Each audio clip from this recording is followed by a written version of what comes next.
అందరికీ నమస్తేనుల్లా welcome to సాఫ్ సీదా ముచ్చట 10 ఏండ్లాయే పార్టీ పెట్టి పవన్ సారు తొలసూరి పోటీ చేసిన 2 జాగల్లో ఓడిపోయిండు. పార్టీ క్యాండిడేట్ ఒక్కడే గెలిచినాక ఆయన సుతం వైసీపీలకు జొర్రిండు. ఇక పవనాల్ సారు పాచిపోయినలు అడ్డిచ్చిండ్రని తిట్టిన బీజేపీ తోటి పొత్తు కూడిండు. చంద్రాల్ సారు చేయి పట్టుకొని నడిచి జగనన్నను దించాలనని షరతు కట్టిండు. అనుకున్నట్టే జగనన్నను గద్దె దించిండు. ఇప్పుడు దునియా మీద అందరికంటే ఎక్కువ ఖుషి అవుతున్నది ఎవరన్నా ఉన్నారా అంటే అది ఒక్క పవన్ కళ్యాణ్ సార్ ఫ్యాన్సే. సార్ కంటే ఎక్కువ ఆయన గెలవాలని ఆరాటపడ్డది అభిమానులే. ఆయన మీటింగ్ పెడితే సభలకు పోయేదే గాని ఓట్లయితే ఏకపోతుండే.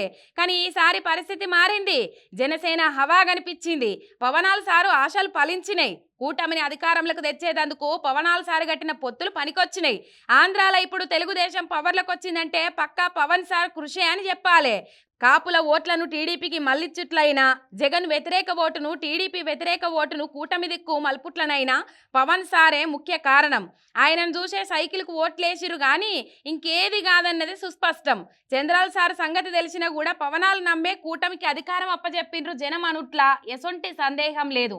ఓట్లప్పుడు జగన్ నెత్తి మీద కాలు పెట్టి నిన్ను అదో పాతాళానికి దొక్కుతా అని పవన్ సార్ షరతు కట్టిండు. అన్నట్టే ఇయ్యాల జగన్ అన్నను అదో పాతాళానికి దొక్కినట్టు చేసిండు.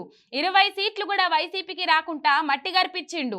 పవన్ సార్ను 4 పెండిళ్లు చేసుకుండని వైసీపీలు ఎక్కరిచ్చిర్రు. పాలిటిక్స్ తెలియదని పక్కపక్క నవ్విర్రు.